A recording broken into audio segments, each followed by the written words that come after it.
Selamünaleyküm muhterem cemaat. Kışka kirir aldığından avul halkı regelikten ilerin жылыта başlay turgan edi. İң birinci şiratda bek soğukları gitkençe terezelerini жылыту. Avulda indi terezeler iki katlı bola turgan edi.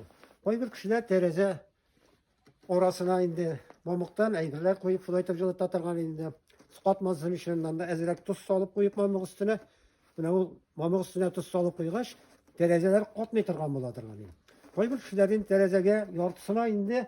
Yorta terezege yeterli gidip kıya kazanda gaz yet koyatırganlar edi.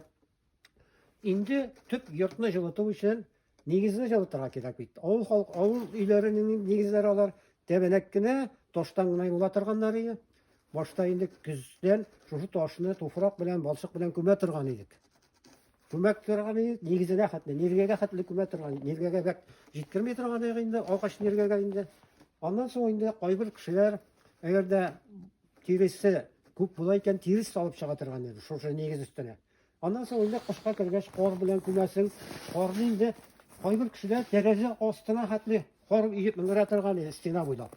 Ol indi üzüne göre bir жылылык saklaytırgan edi. Biristen de жылы bulatırgan edi bu.